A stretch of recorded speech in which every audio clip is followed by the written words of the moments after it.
философия тарыхы семинарыбыздын кезектеги лекциясында бүгүн Фридрих Ницше туурасында сөз кылабыз. Эми бул өтө белгилүү ойчул. Өзүнөн кийинки көптөгөн ойчулдарга таасир эткен, 20-жылдагы философторго көп таасир эткен. Анан азыр эми оюбузду чаржай кылбай мындай бир нече бөлүккө бөлүп алдым. Ошолорду айталы баштан унутуп калбаш үчүн. Анан ошол катар менен мазмун менен кетебиз да. Биринчиси Ницшенин романтизм доору болсо, экинчиси позитивизм доору. Андан кийин Эллиндерди трагедияны сүйлөшөлү, байыркы Грецияны. Андан кийинкиси адабий генеалогиясы Ницшеде. Андан кийинкиси болсо Ницшенин соңку доору болот, Заратустра. Анан ага кошуп воля к власти сүйлөшөлү. Эми Ницшеден кээ бир ойчулдар бар, аларда оюн түшүнүш үчүн сөзсүз биографиясын караш керек болот. Ницше ошолордон кантип жашады, кандай доор сүрдү, кайсы доордо жашады. Мына ошону билиш керек болот да. Эми ал 1844-жылы төрөлүп атат, 1900-жылы өлдү, 20-кылымдын башында ошо. 3 бир тууган, атасы пастор, дин адамы, протестант пастор, апасы дагы пастордун үй бүлөсүнөн, 3 бир туугандан улусу, иниси эртелеп өтүп кеткен, атасы да эртелеп өтүп кеткен. Аялдардын колунда чоңойгон. Эки аял менен жашап атат да, апасы анан карындашы. Анан могу нерседен менен баштасак болот. 3 философту Маркс, Фрейд, анан Ницше үчөөнү шектенүү философтор дейбиз да, ошентип аташат. Күмөн саноо. Шектенүү, күмөн саноо философтору. Эмнеден күмөн санап атышат? Эми булардын ал доордо эстешибиз керек. Бул эмне болгон доор? Агартуу доору, илимдин доору, позитивизм доору, анан адамдын акылына, адамдын мүмкүнчүлүктөрүнө, илимге болгон чексиз ишенимдин доорунда бул үчөө адамдын чектелүү экенин көрсөткөндөр да. Маркста мисалы эмне менен чектелип атат? Маркста караса экономика менен чектелет экен да. Адам идеологиянын өзү эмне кылып көрсөткөн болсо ошонун тескериси экен, камера обскура. Ошондо адам бул ошо экономикалык немелер менен чектелип атат да, себептер мененчи. Фрейд алып карай турган болсок, немисче Фройд дешет алар. Адам эмне менен негизи мындай карасаң, жаныбарлардан деле айырмасы жок, инстинкттер менен жашаган нерсе болуп атат да адамчы. Акыл менен эмес. Эми кыргызчага эмне түпкү акыл деп котордукпу, подсознанияны. Ошо подсознаниядан келген болгондо дагы сексуалдык инстинкттер менен башкарылган адам болуп атат. Мындай ал өзүнүн ошол доорунда ойлонуп жүргөн, рационалдуу, мындай акылы менен маселесин чечкен адам эмес. Андан башкача болуп чыгып атат да. Анан ошонусу менен булар күмөн санап атышат. Адам башка, адам биз жашаган коом, биз көрүнгөндөн башкача экенин көрсөтүп атышат да. Анан Ницшеде ошондой, Ницшеде воля к властинин аркасынан жүргөн бир адам болуп атат. Ал жерде дагы неме да, бийликке умтулган. Бийликке умтулган, биз билген адам эмес да. Анан эми ошол доорду түшүнүп алыш үчүн Ницше жашаган доордо Европада, өзгөчө Германиядагы бир процесстерди сүйлөшүп алсак. Ницше өзүң айтып өткөндөй, атасы жаш кезинен иниси менен атасы кайтыш болуп, апасынын жана эжесинин карындашынын колунда ошолор менен чогуу жашап неме кылып атат. Бала кезинен эле бул алсыз, ден соолугу начар болуп чоңойгон бала. Бул деле кийин анын философиясына таасир эткендей көрүнүп атат. Бирок абдан зээндүү бала, көп окуганды жакшы көргөн бала. Анын натыйжасы катары 24 жашында эле бул Базель университетинде профессордук наамга даражага жетип атат да. Бирок Ницшенин ушу бала кезинен бир өзгөчөлүгү бар эле. Адамдарга эч байыр ала албаган, адамдар менен тил табыша албаган, өз алдынча эч кимге кошулбаган бала. Мүнөзү катаал, эч ким менен да тил табышып сүйлөшө албаган, чечилишип, алар менен да байланыш кура албаган бала болуп чоңойгон. Бул анын профессордук жашоосунда деле таасир этет. эч ким менен батыша албайт, Базель университетиндегилер менен да батыша албайт. Көп өтпөстөн ал профессордук кызматынан да кол жууп, анан бул Европаны саякаттап кетет. Францияга, Италияга, Швейцарияга барып, анан барган жеринде эле бунун жашоосундагы эң активдүү доорлордун бири бул кыска баягындай өзүнүн ой пикирлерин кагазга түшүрө баштаган. Эгер Кант өзүнүн философиясында абдан мындай системалуу, өз биографиясында деле айтканбыз да, сааттай так жүрчү депчи. Ницценики болсо хаоста жазгандыгычы, кыска аябагандай какшыктаган, кээкирлеген, же болбосо мындай экинчи маанини берген тексттер, жазууларды көп жазат да. Аны түшүнүш үчүн ирония колдонот абдан көп, юморду колдонот. Ошону түшүнүш үчүн анын доорун дагы биз жакшы билишибиз керек. Бул башка немис философтордон ушундай өзүнүн хаостугу менен айырмаланып турат. Мындай системага каршы экендиги менен, мындай бир тартип, баардыгы иреттелген нерсеге каршы экендиги менен айырмаланып турат да. Анан Европаны көп кыдырат. Жанагы эч ким менен тил табыша албаган мүнөзү кийин ооруга айланып, бул акыл эстен дагы ажырап, мындай жинди деп коебуз, жинди канага дагы жатып калган. Өмүрүнүн аягын ошол жинди канада өткөргөн. Мунун колундагы китептерди, жазууларды бул карындашынын колуна өтүп, өмүрүнүн ал карындашы кийин жарыялап, анан кийин дүйнөлүк популярдуулукка ээ болгон киши. Бирок ошого карабастан Ницше абдан мындай өз доорудагы көрүнүктүү инсандардын бири. Вагнер деген музыкант менен, композитор менен жакын мамиледе болгон, кийин бирок кайра урушуп кетишкен. Мындай светтик адам деп коебузбу, иши кылып өзүнүн доорундагы өзүнүн элине, коомуна мындай белгилүү инсандардан болгон. Германия кандай болчу ушул маалдарда? Башка европалык мамлекеттерден айырмаланып, Германия 100 жыл, 200 жылдай кеч курулган мамлекет болуп эсептелген. Бул немистер үчүн абдан чоң, бетине көз үкүлгөн бир уят, намыс нерсе болчу. Башкалардан артта калып кеткен. Булар аягында чачаранда жашашкан. Немис тилдүү ошол кезде күчтүү мамлекеттердин эң башында бул Австрия империясы турган, ошол башкарчу.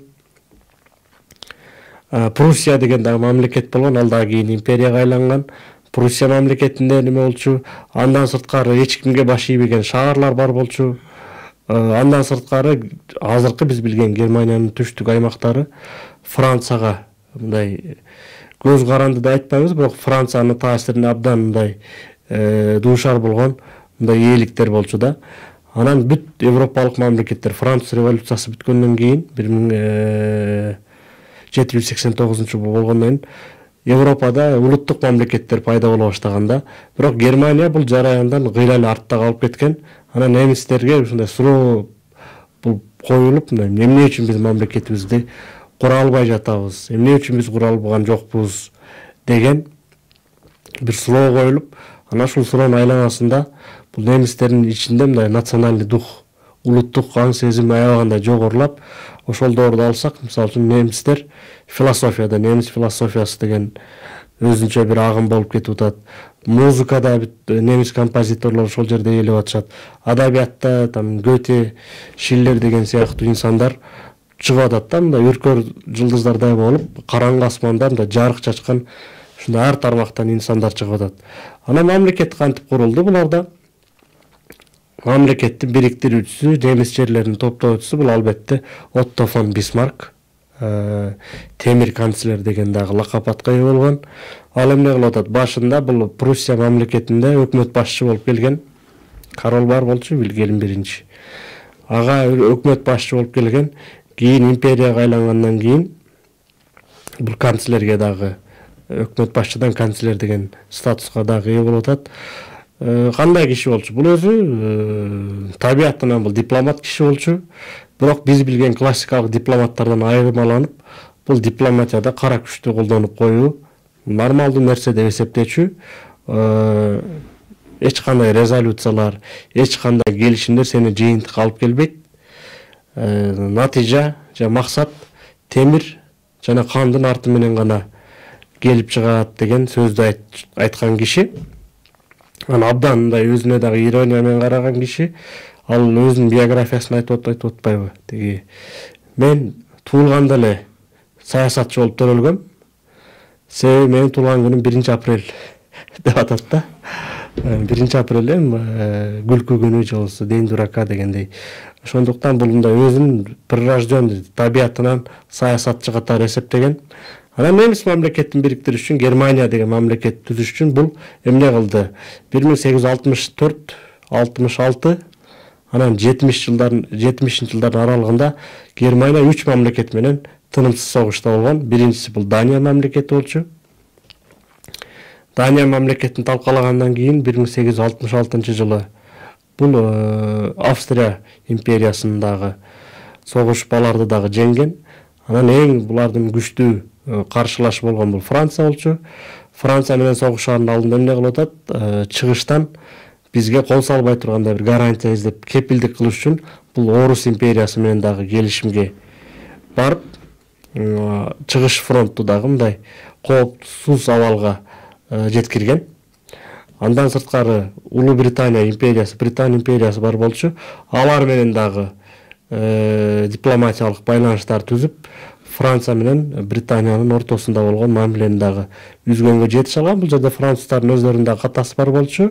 Жакынкы чыгыштагы Британия эликтерине алар кирип алгандыгы британдыктардын нааразычылыгын туудуруп, немис Пруссия менен франктардын согушунда алар эч кандай согушка кийлигишкен дагы эмес. Натыйжада 1871 жылы Версаль сарайында Франциянын борбору Парижде анан келишимге кол коюлуп, анан ошол жерде Германия деген мамлекет түзүлгөн. Текстин окусаң аябагандай күлкүң келе турган нерсе. 3 айдан бери ушул 1871 жылы 3 айдан бери немистердин генералдык штабы ушу Версаль сарайында эле отурушканда, бирок текстте эмне деп жазып атат? Биз Герман мамлекетин түзүп атабыз. Түзүлгөнүбүздүн себеби бул француздардын кол салуусунан өзүбүздү коопсуз бир абалга жеткирүү деп жазып атат. Эми француздарды талкалашты толугу менен алардын сарайына кирип алдык. Башкача айтканда бул эмнеден көрсөтүп турат? Бисмарктын абдан амалкөй, куу саясатчы экендигин көрсөтүп турат да.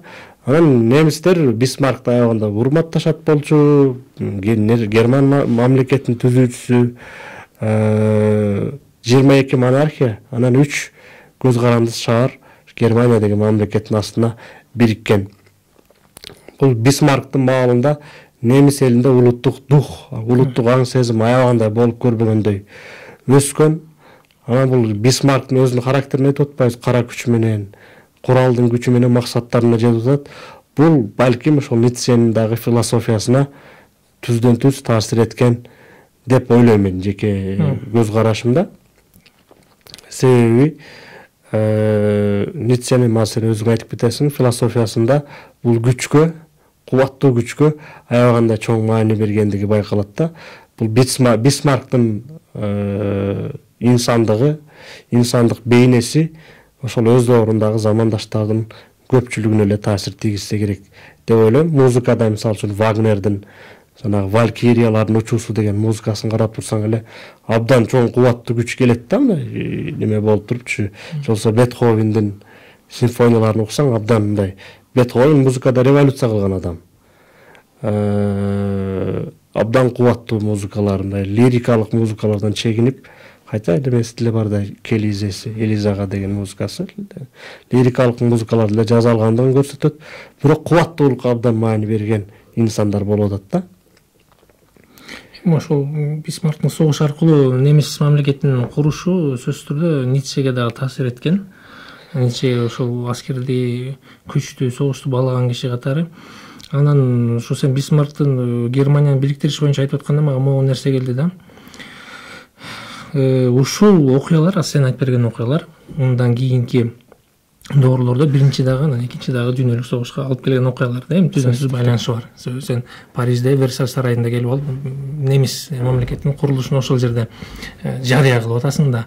Анан бул сөзсүз түрдө француздун жүрөгүндө калды да. Албетте. Жүрөгүндө калды. Анан негизи эле француз менен немистер экөө бири бирине чоң атаандаш континенталдык Европада Британия немен арал экен. Континентте ким авторитет, ким күчтүү дегенде экөө атаандашып турат. Анан немистер бирге электе француздардын ору бергилүү болчу. Номер 1 болчу да. Номер 1 болчу. Анан немистер биригип туруп, анан болгондо дагы французду жеңгенде булардын жүрөгүндө калды. Аркасы менен анан негизи бул ошол биринчи дагы экинчи дагы дүйнөлүк согуштар Европадагы улутчулдуктун, улут мамлекеттин курулушунун, империализмдин ошол эле бир учурда анан расизмдин жана башка себептерден келип чыккан окуялар да. Анан кээ бир кишилер жаңылыш ойлогондой бир жинди Гитлер чыгыптыр да, анан эмес да, андай эмес. Анын түбүндө пайдубалы бекемделип келип анан ошол жүргүзүлгөн саясат, ошол жүргүзүлгөн көз караштар, ошол жүргүзүлгөн ой пикирлердин жемиши катары анан Гитлер чыгып атат да. Улут мамлекеттердин курулушу, андан кийинки улутчулдук, анан дүйнөнү бөлүшүү деген сыяктуу анан себептерден ошол окуялар келип чыкты да. Эми азыр Ницчеге кайта турган болсок, ошол жана ден соолугун айтып коюш керек сөзсүз түрдө. Бунун көптөгөн мемдер дагы бар, эми азыр интернет орунда аны айтыш керек. Мем эки сүрөттү коет дагы, сол жагында жүрүшкөн бир адам турат, Ницче дейт, анан оң жагында мындай адам турат. Ницче, анан Ницченин философиясы дегенде, эми ал карап көрсөң оорулардын баары менен ооруган сыяктуу да, сифилис, баш оору, көз оору деген сыяктуу. Анан сен айтып атасың, ошол кыска афоризмдер менен жазат да. Бул узун, анан түшүнбөс жазган нерсени Кант баштап атат да, модондо. Гегель да ошондой. Бул философиясы турушу менен анти-Гегель да, турушу менен мындай системалуу кетпейт, асистемалуу жазат, кыска жазат. Эми анын медициналык түшүндүрмөсү дагы бар. Баш ооруйт дедик, көпкө интеллектуалдык иштөө менен ойлонуу менен отура албайт да, баш ооруйт, ошол үчүн жөндөмдүүлүгү начарлаган деген. Ошо кыска жазышка туура келет. Анын медициналык түшүндүрмөсү дагы бар. Анан деп туруп 3 доорду атайлы, Ницчени карай турган болсоң 3 доору байкаса болот да. Биринчиси бул романтизм доору 1871-78. Андан кийинкиси позитивизм жана реализм доору 1878-82. Анан акыркысы соңку Ницче доору дейли, же болбосо жетилген доору дейли, 1883-төн кийинки доор да. Эми буну алгачкы, ортоңку, анан соңку доор деп деле атасак болот. Эми жетилген деген жерде сөзсүз эле мындай бир жаштык дискриминация кылыштын кереги жок. Мурун мындай нерсе Маркста деле бар. Жаш Маркс, анан жетилген Маркс деп айтылат. Эмнеге жашы жогорураак болсо эле ал жетилген болуш керек, жаш болсо акылсызыраак болобу деген маани чыгарбай эле эмне деш керек? Баш биринчи доору, ортоңку доор, анан соңку доору деп эле бөлүп койсок. Ошо биринчи доор романтизм доору экен. Романтизм доорунда эки адамга баа берип, ошолорду ээрчип атат. Биринчиси Шопенгауэрди ачып атат 1865-жылы. Ал 1860-жылы өтүп кеткен киши. Анан Шопенгауэр ким? Бул Европага чыгыш мистицизмин алып келген кишилердин бирөөсү да. Ал эмне кылат? Немеге чакырат?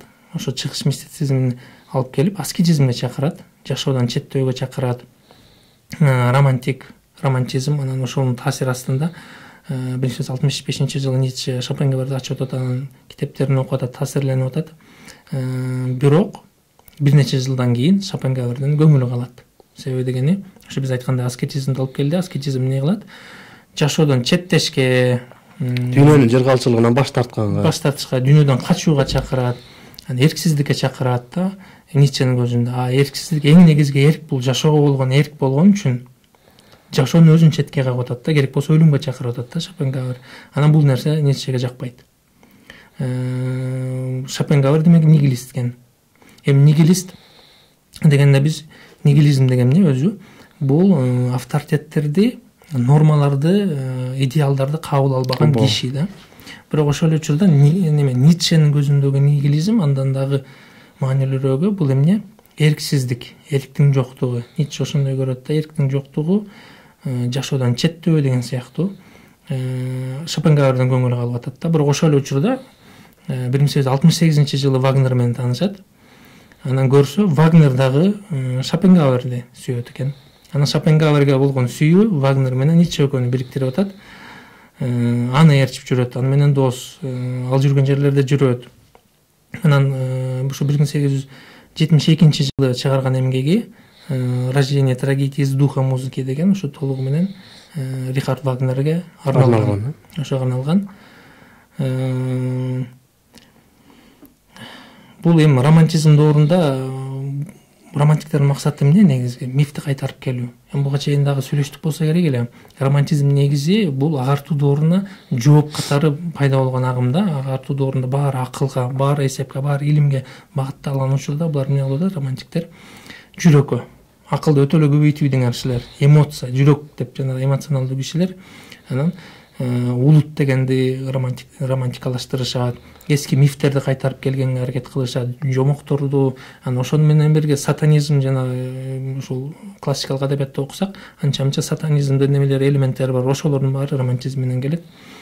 Анан ошол мифология, анан бутпарастчылык, язычество деп жүргөн Вагнер христианчылыкка кайтып келет. Анан эмне кылат? Ницше Вагнерден көңүл калат. Вагнер эмне экен? Көрсө ал деле кадимки эле бардык адамдардан айырмаланбаган эгоист, өзүн чоң катуу сүйгөн эгоист, анан болгондо дагы антисемит болуп чыгып атат да. А Ницше айтып коюш керек, эми Ницшенин аты бузулду да. Анын атын кимдер бузду? Фашисттик Германия бузду. Себеби Ницшенин окууларын өзүнүн расисттик, фашисттик идеологияларында колдонду. Ага анын карындашы жол ачты. Анан ошо көптөгөн жылдар бою Ницше бул фашизмдин философу дегендей кабыл алынып жүргөн, анан кийин неме болду? Акталды, карап көрсө, андай идеялар жок. Антип бирөө окугусу келсе, окуй берет да, ал окуган адамдын өзүндө экен да. Ушул жерде мен бир кысыктырма кылып кетейинчи. Азыр сиз айтып атпайсыңбы тиги ошол кездеги мистицизм, романтика Германияда аябай күчөп атат деген. Бул боюнча Виктор Шнирельман дегендин Арийский миф деген 2 томдук эмгеги бар. Ким эмнени жазган, кайсыл мифти неме популярдаштырган, кайсыл жазуучу, кайсыл газетада эмне жазылган дегендин бардыгы операда, музыкада кайсыл мифтер, кайсыл нарративдер колдонгондугун бардыгын да хронологиялык кылып көрсөткөн да, абдан мындай пайдалуу эмгек деп ойлойм. Эгер Гитлердин келип чыгышын түшүнгүң келсе, ушул китепти окууну сунуштайм. 2 томдук Арийский миф деген Виктор Шнирельман деген россиялык тарыхчы, этнологдун эмгегин сунуштайт элем. Абдан жакшы адабияттарды, булактарды колдонуп жазылган эмгек. Жакшы. Эми бул нерселер неме болду да, ошол 1930-40 жылдардагы фашизмди жинди Гитлерге шылтап коюп анан кийин кутулдук кылбай, негизи эле ошол Европанын каны бузулган доор эле, аны дагы айтыш керек болот да. Эмне дедик ошондо? Ницшенин 2 устаты ошондо нигилист болуп чыгып атат да. Анан Ницше өзүнүн доорунда 19-кылым Европасында бир кризис көрүп атат. Эми кимди эстетип атат? Негизи эле философтун баары эле бир кризис көрөт. Анан бир кризис бар, анан мен оңдодум болот да. Сократты эстейли, мисалы, өзүнүн доорунда бир кризис көрүп атат. Ал кандай кризис? 19-кылым Европасы нигилизм оорусу менен ооруп жаткан. Мына ошону оңдош керек болот да. Анан ошонун аркасы менен нигилизмдин булактарын табыш керек болот. Кайдан келди бул нигилизм? Булактарын түшүнүп туруп, анан ошого бир жооп бериш керек болот да.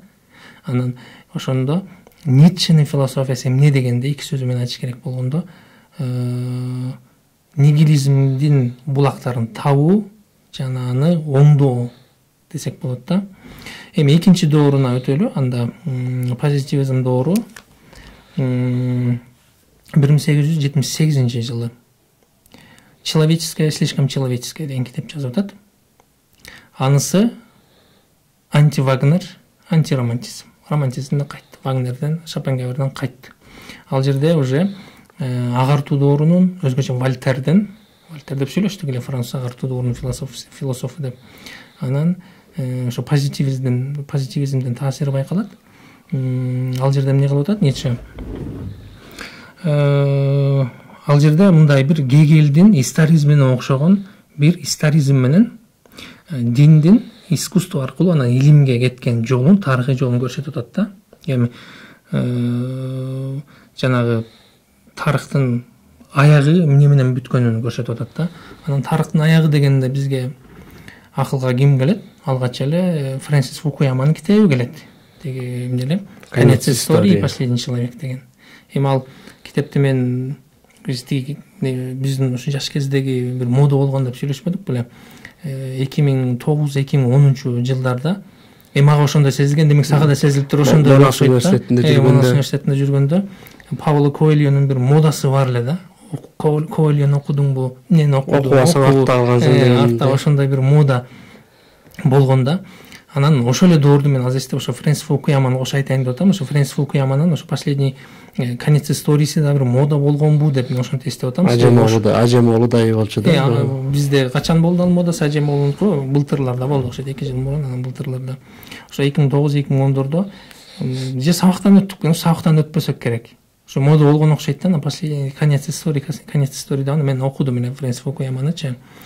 А бирок ошол тарых аягына жетти, тарыхтын аягы келди деген эми Фрэнсис Фукуяма ким болуп калыптыр?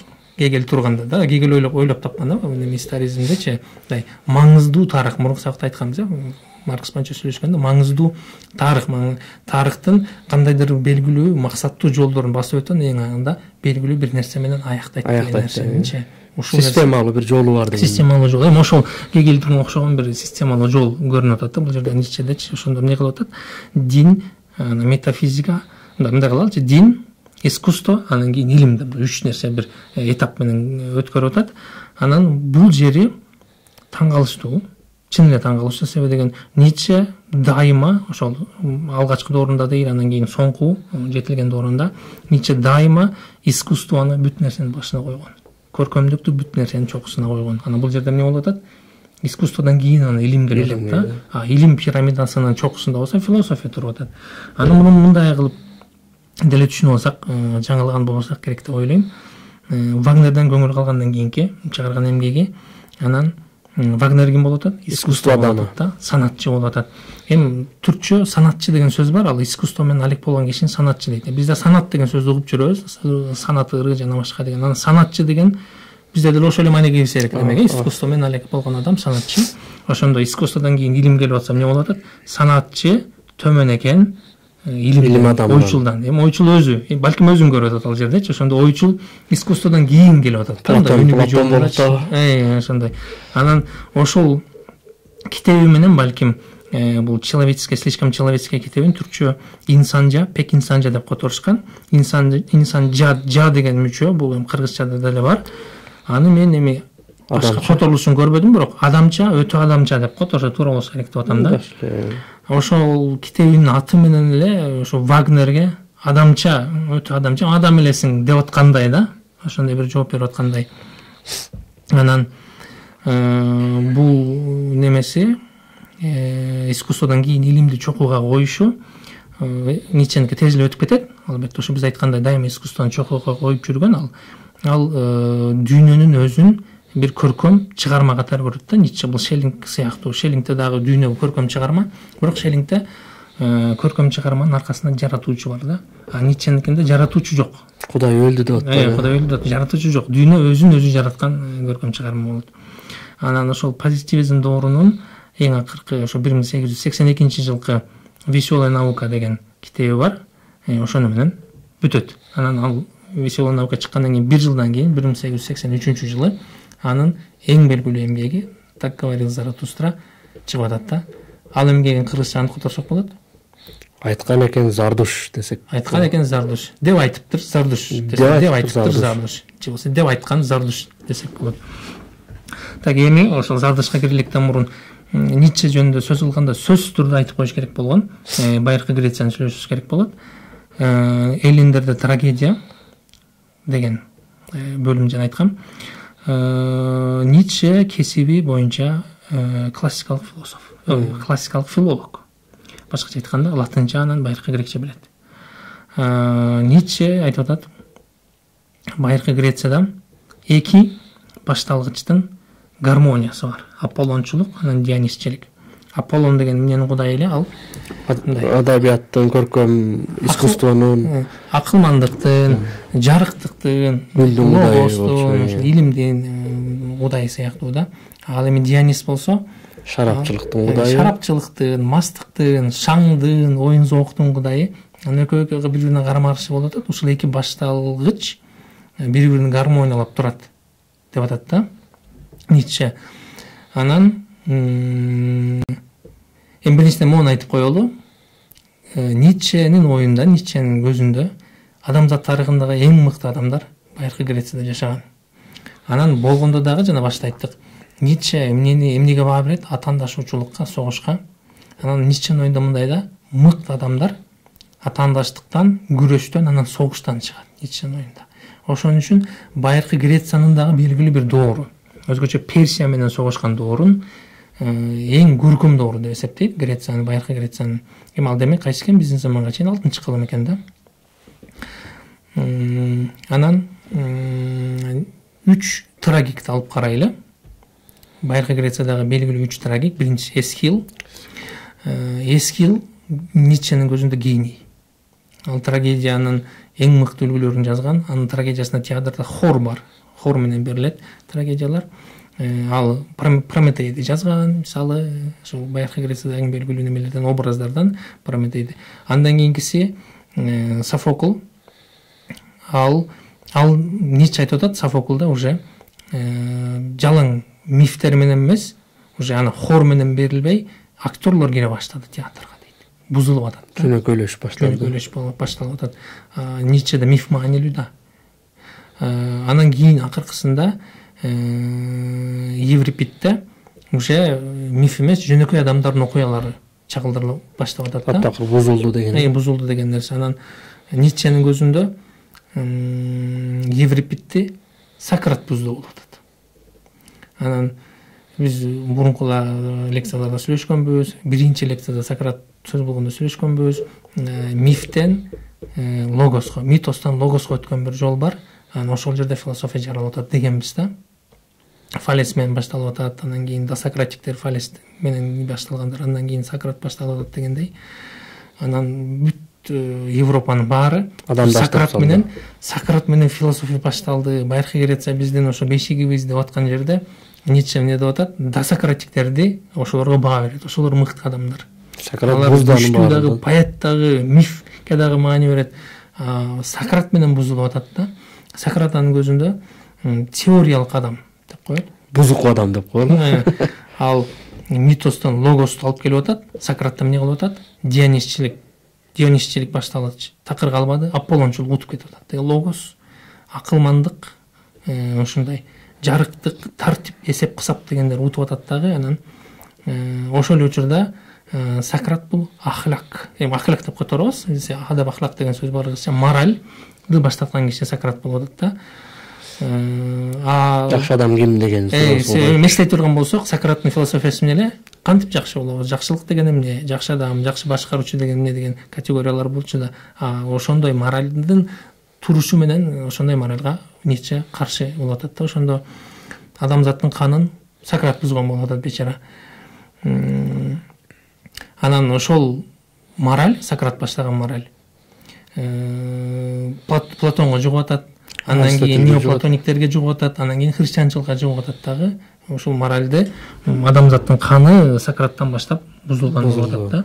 Ал эми Платонду алып карай турган болсок, Платон Ницшенин көзүндө бул идеалдуу адам. Ал деген биринчиден аристократ. Падышалардын тукумунан келет, эл башкаргандардан. Экинчиден поэт. Үчүнчүдөн күрөш болгон балбан. Өзү дагы сулуу ушундай. Анын карама каршысында Сократ сулуу эмес.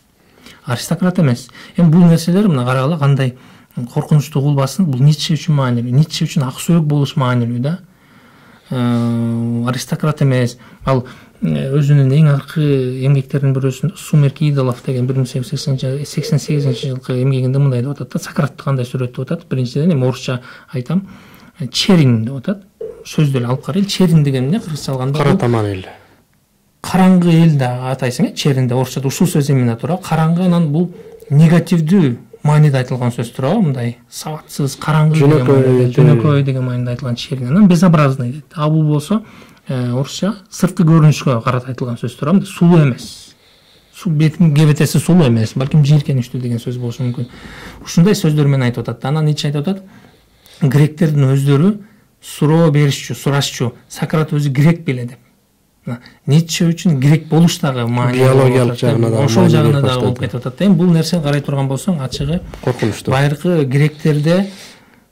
гректердеги ойлорго окшош, ачык айтканда. Аристотель боюнча сөз кылбадык, бул эстеп көрөлү. Аристотель эмне деди эле? Кулдардын неги табиятында кул болуш дегенге ишенген киши болчу Аристотель, туурабы? Анан ал эмне деген? Андан жаманы кул бир гана грек эместерден болот дегенге ишенген. Мындай гректер өзгөчө, аристократ башкача эл болгон. Ницше ошону айтып атат да. Демек сен Сократ, сен бузукусуң го, демек сен грек да эмессиң, сен аристократ эмессиң, сулуу да эмессиң. Гректерден мындай начар адамдар чыкпайт эле деген. Ошондой нерсеге эле алып барып атат. Анан грек искусствосын тиги неме эстеликтерин алып карабайлыбы? Калмаксың деген экен да. Ошону айтайын деп атып элем, мындай сулуу денелер болушат го. Анан ошо биздеги нерсени эстетип атат да. Бул жерде балким улутчулдук кылып атат. Ницше өзү немис болуп туруп, анан кийин грек улутчулдугун кылып атабы? Бизде көпчүлүккө же болбосо кабыл алынган теорияларга, идеяларга башкача бир идеяны айтып койгон болсоң эмне болот? Бизде кыргыздашак эле автоматтык түрдө калмак болосуң. Калмак окшойсуң, сен кыргыз эмессиң. Кыргыз болсоң мындайды айтмак эмессиң. Бул сөз калмактан гана чыгат деген коркунучтуу сөздөр да. Ошондойду Ницше айтып атат. Эми ал фашисттик Германия Ницшенин идеяларын алып колдонуптур. Сөзсүз түрдө Ницше фашист эмес, улутчул эмес дегенди баары айтат азыр. Биз дагы айтабыз. Бирок эми ушуга окшогон жен таштап койгон сөздөрдү айтыптыр дейм. Аны айтып коюш керек да. Ошол сөздөрдү айтыптыр. Ушул байыркы Грециядагы бузукулук Сократ менен башталып, анан христианчылык өтүп атат. Христианчылык Ницшенин көзүндө табиятынан кулдардын турушу менен эле Ницшенин көзүндө бул кулдардын идеологиясы, кулдардын ахлакы, күчтүүлөрдүн эмес, алсыздардын ахлакы дегендей. Эми немеге келе турган болсок, адеп ахлак генеалогиясы деген бул дагы сөзсүз түрдө сүйлөшүш керек болгон жер Ницшеде. Ницше өзүн кандай көрүп атат? Ал өзүн имморалист көрөт да. Мораль болсо аморалдуу деген тескери неме дегенди билдирет, ошого карама каршы дегенди билдирет. Сен аморалдуу болсоң, моралдык принциптерге каршы келген, баш ийбейсиң дегендей. Ошонун ичиндесиң, бирок ошол нормалардын тескерисин кылган кишисиң, сен аморалдуу кишисиң, начар кишисиң деген сыяктуучу. Ницше имморалист, ал моралдык принциптерди кабыл албаган киши. Силердин моралдык принциптериңер мага баары бир, мен аларды кабыл албайм деген киши. Анан Ницше дейм, ал жерде күчтүүлөрдүн ахлакы, анан күчсүздөрдүн ахлакы деген нерселерди айтып коюш керек болот. Ницшеде күчтүүлөрдүн ахлакы эмне?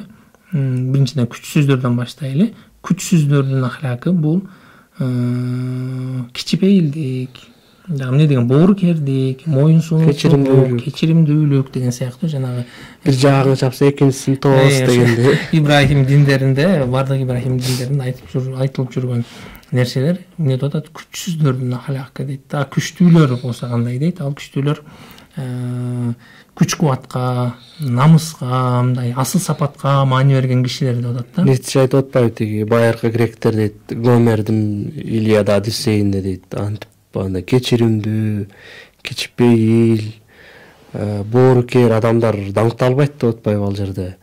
Согушта эрдик көрсөткөн, күч кубаты ашып ташкан, аягында ер жүрөк адамдардын образдары даңазаланып жар салынып атат деп атпайбы бул жердечи.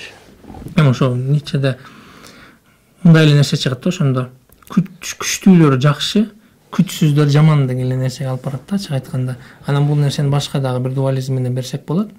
Жаман жакшы эмес, аксөөк жана жаман деген нерсе чыгат. Аксөөк деген элдер бар, анан жаман элдер бар да. Кечээ экөөбүз түшкү тамак учурунда сүйлөштүк окшойт эле. Кыргыз тилинде ушундай бир неме бар. Бийликте колунда күчү бар адамдар жакшы деген сөз менен сыпатталат да, жакшылар келе атат экен деген сөз. Жакшылар деген немелерде аристократтар же эл башкаргандар жакшы деген неме менен. Бирок кара тамандар жаман эл деп айтылбайт да, ошо. Жакшылар бар, аристократтарга же бийлиги бар, колунда күчү бар адамдарга карата жакшы деген сөз колдонулат. Кыргыздар Ницшени окубай туруп эле билет. Ошол анан по ту сторону добра деген китеби бар. Ошол китебинин аты айтылып тургандай эле Ницшенин көзүндө философтор эмне кылыш керек? Жакшы жана жамандын тышында болуш керек дейт да. Чыныгы эркин ой жүгүртүү жакшы жана жамандын тышында болуу деген нерсе. Анан могу ошол неменин баарын четке кагып атат да, ахлак, моральдын баарын. Биз билген мораль, биз ошол жакшы деген мораль кайсылар, жана биз айткан ошол боорукерлик, кичпейлик дегендин баары жаман болуп чыгып атат да. Анан ошолордун баарын четке кагыш керек болот да. Анан мындай суроо пайда болот. Анан ким анда демек ошол бардык моральды четке кактык? Ким жаңы мораль ойлоп табат, ким жаңы ахлак ойлоп табат дегенде, анан бул жерде немени Ницшенин сверхчеловек деген түшүнүгү кирет. Ошо 1883-жылы чыккан «Так говорил Заратустра» деген китеби. Ошол китебинде айтылган сверхчеловек. Аны кантип кыргызчага которсок болот? Менимче үст адам деп койсок туура болот. Мен да ошол жыйынтыкка келдим. Үст адам дегенге түркчөсү үст инсан. Эми окшош эле үст адам деп айтсак болчудай. Буга чейин кандай которулду? Кыргыз Мен билбейт экенмин, чынын айтсам. Которулду беле. Которулса керек эми, ушу 30 жылдан бери философия институттары, философтор бар. Мен укпаптырмын, билбейм. Негизи эле Ницшени кыргызча угуп көрбөптүрмүн, кыргызча окуп көрбөптүрмүн.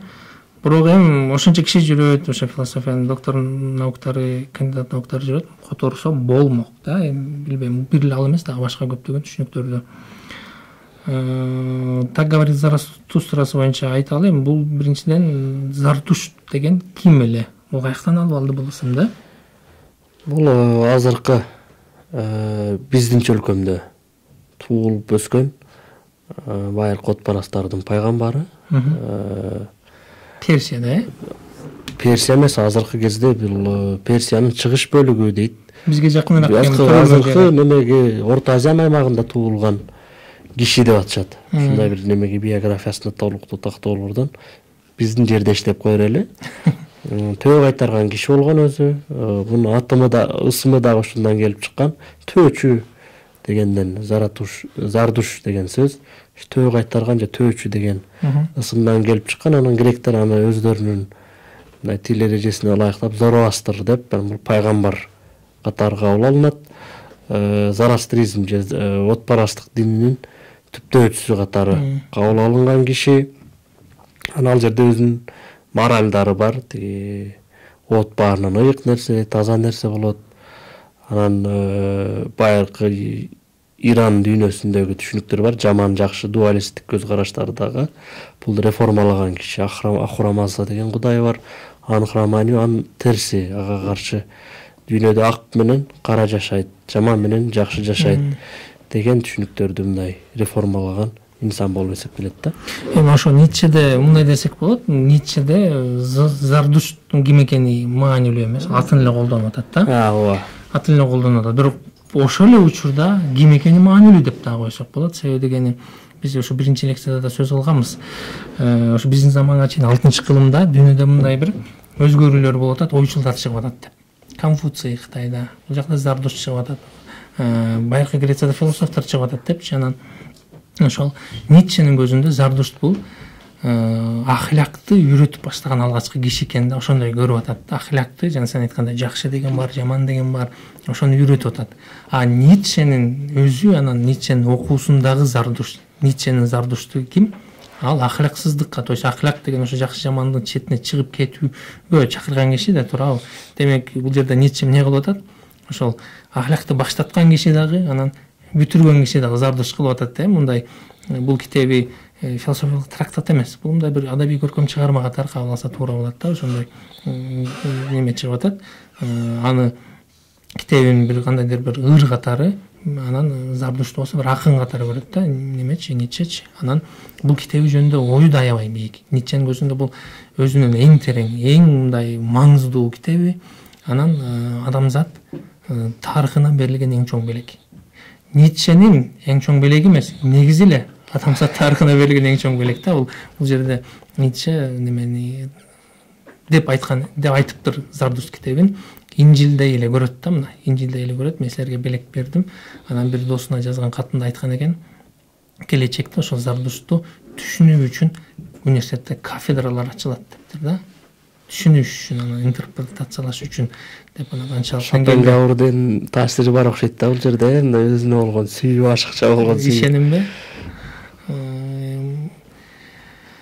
Эми ал Зардуш деген ошол элдерге Кудайдын өлгөндүгүн айтыш үчүн анан Зардушту окуусун ошол үст адам дедик, кыргызча сверхчеловек, үст адам окуусун окутуш үчүн тоодон түшүп келип атат. Эми тоого чыгып ал жакта жүрүп келди, анан тоодон түшүп келет. Ошол үйрөтөт да. Биринчи келатканда мындай немени айтып коелу. Үст адам деген ким экенин түшүндүрүш үчүн түшкөндө элдер бир жерге чогулган болот. Анан алар неме көргөнү келишет да, мындай жип тартып алып, канат тартып алып үстүндө басат. Дарга басуу деп атат. Дарга басуу. Ошо дарга басууну көрүш үчүн келген болот. Анан ошол дарга басуу жипти көрүп анан салыштырат да. Үст адам деген ким экенин түшүнүш үчүн мындай кылышыбыз керек болот. Маймыл менен адамдын ортосунда айырма кандай? Адамдын жанында маймыл кандай абалда? Өтө примитивдүү, өтө күлкүлүү, мындай жөнөкөй абалда да. Демек, адам үст адамдын жанында ошондой абалда деп атат да. То есть кандай фигура экенин бул жерден түшүнөбүз да, мындай. Бул неме үст адам тартылган жип дейт. Бир учунда маймыл турса, ортодо адам турса, анан аркы учунда үст адам турат да. Бул жерде дарвинизмдагы бир таасирлер бар деп ойлойсуңбу сен? Балким бардыр. Адам баласы эми Дарвин айтып атпайбы, эволюциянын жыйынтыгында биз азыр келген абалыбыз ушул деп атат. Ницше балким ушул адам категориясына ушу үст адамга дагы биз эволюция болуп өсүп барса болот, өзгөрүп барса. Ал жерде ушул эми фашист Германия ушундай сыяктуу түшүнүүгө аракет кылды да, бирок андай эмес деп коелу, мындай дейли. Дарвинизмди карай турган болсо, мисалы динден баштайлычы алардан. Ушу динге болгон критикасынын бир себеби Ницшеде.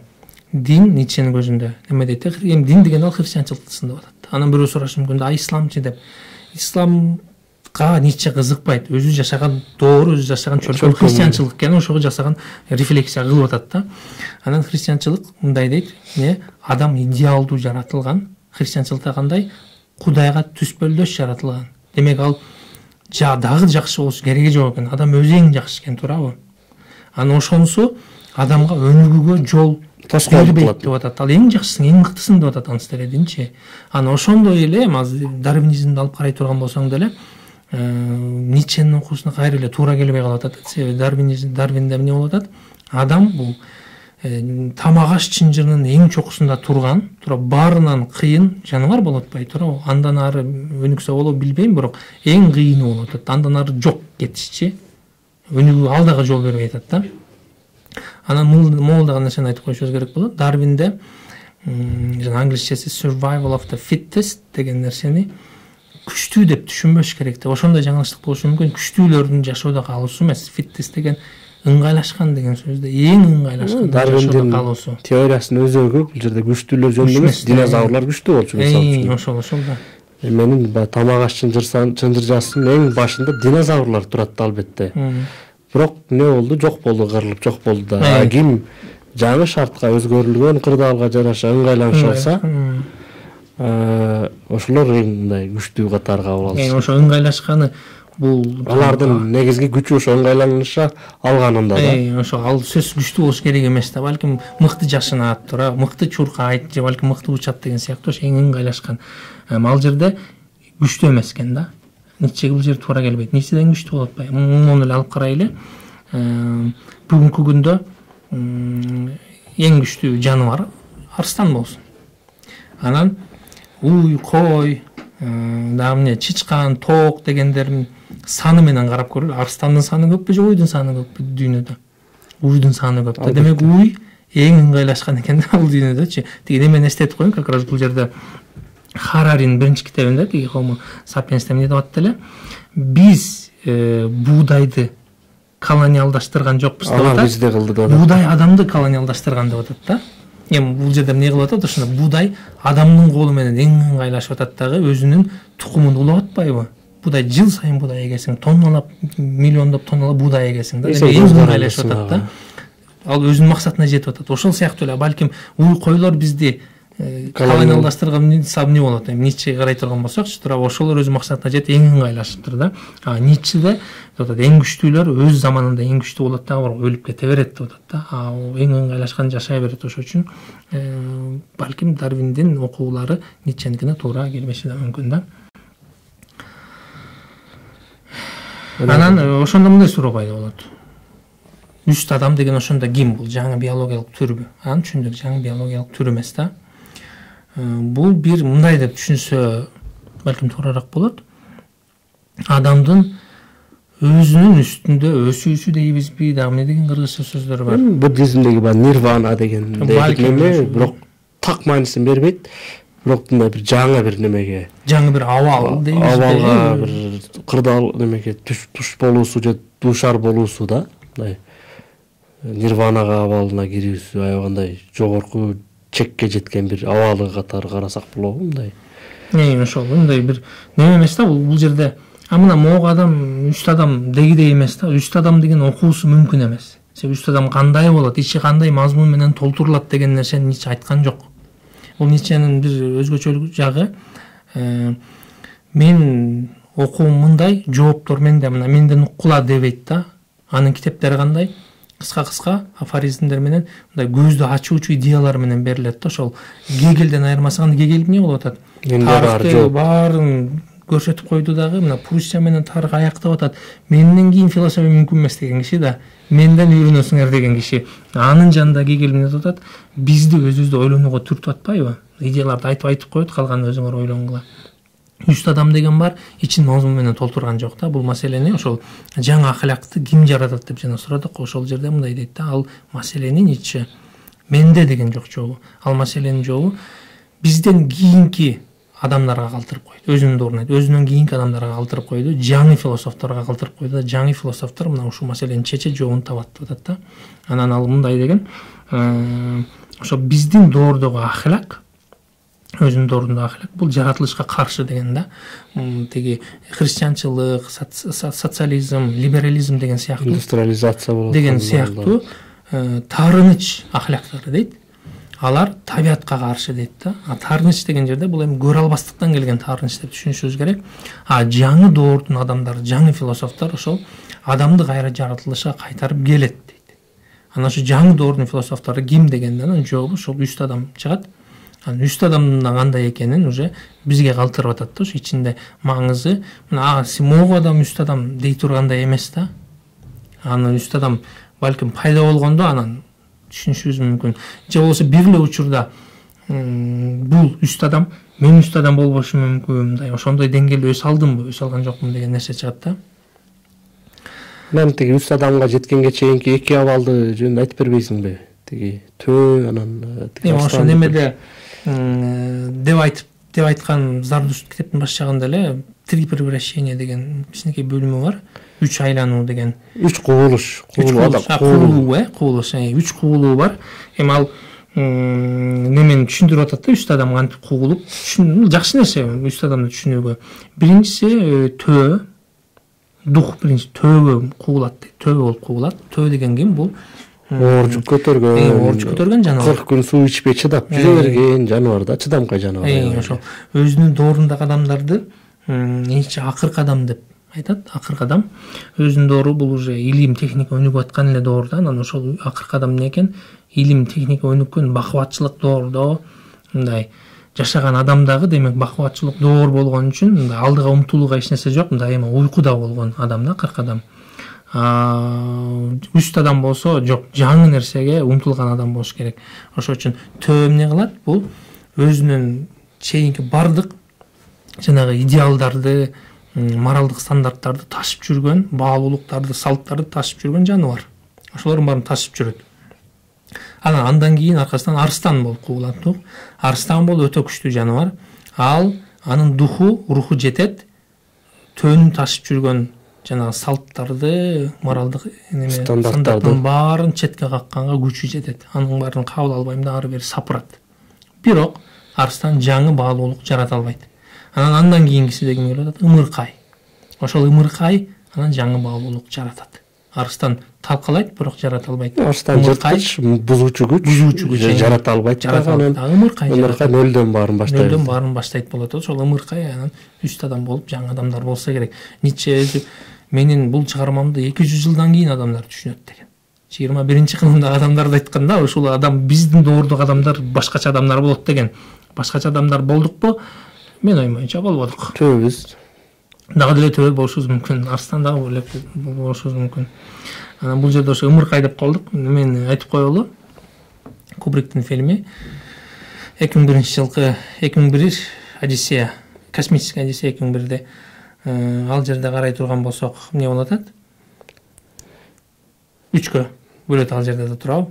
Маймылдар, анан кийин адамдар, анан адамдан кийин маймыл менен адамдын ортосунда жанагындай, эми ал жерде образды түрдө мындай чоң монолит менен бөлүп койгон, монолит келгенде өзгөрүүлөр болот да. Биринчиде маймылдар, адамдар, анан кийин космостун аркы бир бурчуна барып, ал жакта карып, анан дагы бир нерсе болуп, ушундай бир кабыл алыш татаалуу фильм го. Анан эң айгында жердин маңдайына бир ымыркай учуп келет, туурабы? Фильмдин саундтреги дагы «Так говорил Заратустра» деген Рихард Штраустун «Так говорил Заратустра» күүсү музыкасын алып коюп атышат да. Бул дагы Кубрик өзү абдан мындай философ, режиссер катары бааланат эмеспи? Ушундай шилтемелерди бергендери аябай сонун. Ошол жерде демек ачык эле Ницшенин идеяларын берип атат. Так говорил Заратустра күүсү чалынып атат, Штраустун ымыркай келип атат да.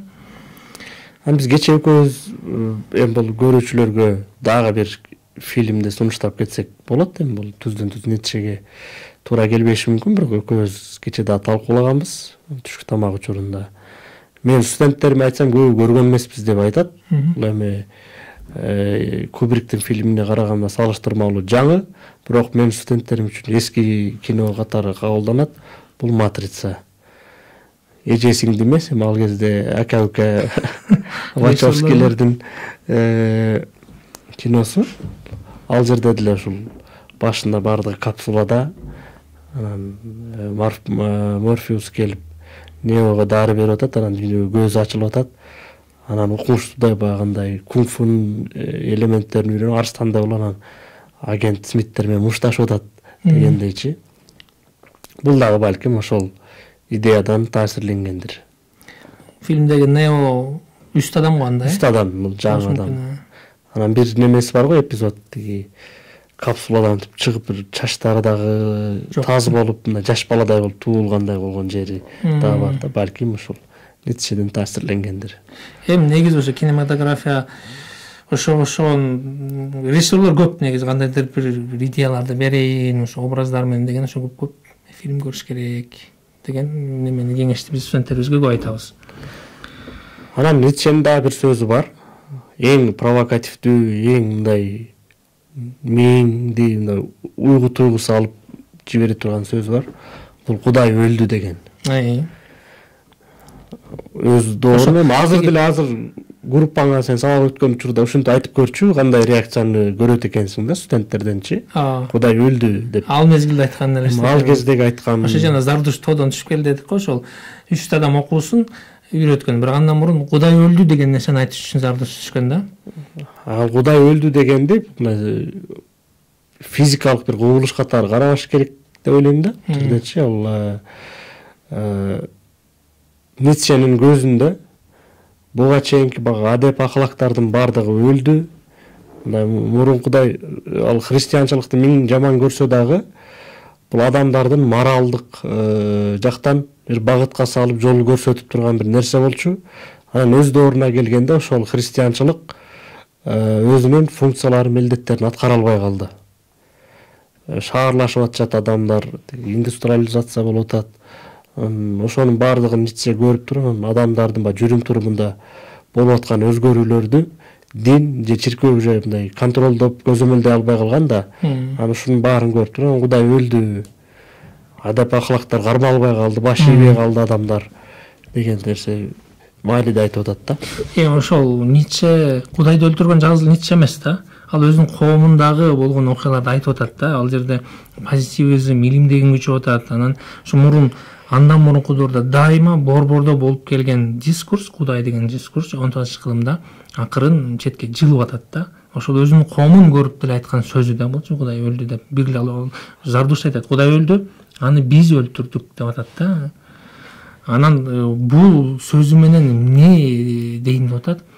Кудай өлгөн заманда эмне кылышыбыз керек деген суроону сурап атат да. Кандай жашайбыз? Кандай жашайбыз? Баалуулуктарды биз кабыл алышыбыз керек, жаңы нерселерди каяктан алышыбыз керек деп атпайбы? Ошо дарвинизм чыккан доор дегендей Достоевскийдин китептерин окуганда айтылат, Ницше. Достоевскийде ушундай ойлор айтылат. Беси дагы немени айталы? Не деген сөзү бар эле? Кудай өлгөн болсо, демек мен Кудаймын деген бир каармандын сөзү бар го, ошол сыяктуу мындай жаңы дискурстар, Кудайдын ордуна жаңы дискурстар чыгып аткан доордо Ницше бизди эскертип атат да, ушундай доордо кантип жашайбыз деген суроосуна берген жооп эмне? 3 адам да бул. 3 адам болуш керек. Эми эмне деп айтсак болот? Фашисттик Германияда Ницше мындай тыюу салынбаган философтордун бири болчу. Бүгүнкү экөөбүз сүйлөшүп маегибизди жыйынтыктап жатып кандай бир ойго келсек болот? Бизди маекке даярданып жатып, Ницше жөнүндө неме кылып даярданып жатканда ушундай ойго келдим мен. Ницшедей адамдар биздин коомго керек экен. Себеби баарыбыз төө болуп, анан баарыбыз уктап жатабыз да. Анан ушундай доорго, ушундай заманга келип туруп, Кудай өлдү, же болбосо моралдардын баардыгын четке кагыш керек деген сыяктуу биз буга чейин ишенип ыйык тутуп келген көз караштардын баардыгын жокко чыгарган, анын баарын деконструкция кылып, балким ушунун айтып атканында бир чындык бардыр деп деген ойго түрткөн адамдар сөзсүз түрдө керек экен. Бирок мындай адамдар бийликке же болбосо мындай элдин башына келбеш керек экен да. Келгенин көрдүк да биз 20-кылымда. Бир канча неменде мамлекет Германиянын тарыхынан же болбосо СССРдин тарыхынан деле көрсөк болот да. Бийликке келбеш керек экен да. Эми ошол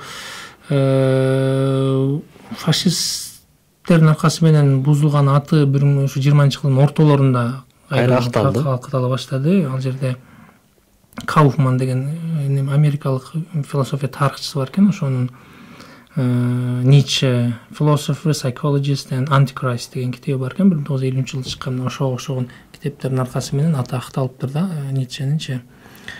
Анан воля к власти деген нерсе боюнча дагы эки сөз айтып коюш керек болсо, сөзсүз түрдө эми аны кантип которуш керек? Бийликке болгон умтулуу, күчкө болгон умтулуу, бийликке болгон эрк, күчкө болгон эрк. Бул жерде мындай воля к власти дегенде биз түшүнгөндөй бийликти түшүнбөш керек да. Эли башкарып депутат болуш керек дегендей нерсе эмес. Бул мындай термин катары өтө ылайыктуу термин, балким колдонулбай калган. Ал жерде күч деген жакшыраак дейм да. Күчкө болгон эрк, күчкө умтулуу деш керек да. Ал жерде мындай негизинен эле Ницшенин философиясы бул ошол воля к власти деп түшүнсө болот да. Үч адамдын кылган нерсеси ушул да, күчкө болгон эрки менен умтулуп атат. Адамды алдыга жылдырган, жашоосуна импульс берген, күч кубат, энергия берген нерсе ушул ар бир адамда болот да. Гитлер айтып атпайбы, мен немеге күчкө жеттим, триумф властидан кино тарттырып атпайбы тиги заказ берипчи. Эми ал ошол бийликке жетиш деген деле анын ичинде болушу мүмкүн. Себеби кээ бир кишилер үчүн өзүн ишке ашыруу, самореализация, балким бийликке жетүү, эл башкаруу болушу мүмкүн. Ал үчүн демек ал ошол Гитлер болуп калды. Аны эмес ошол. Бирок башкаларда күчкө болгон эрк башкача түрдө сыртка чыгышы мүмкүн да. Анан ушу менен жыйынтыкталбын да. Кийинки лекцияга анонс кылып кой. Эми кийинки лекцияда ушу экөө калды деп болжоп атабыз. Эми азыр кийинкисинде экзистенциализмди сүйлөшсөк, анан андан кийинкисинде постмодернизмди сүйлөшүп туруп, анан кийин жыйынтыктайбыз деп ойлойбуз.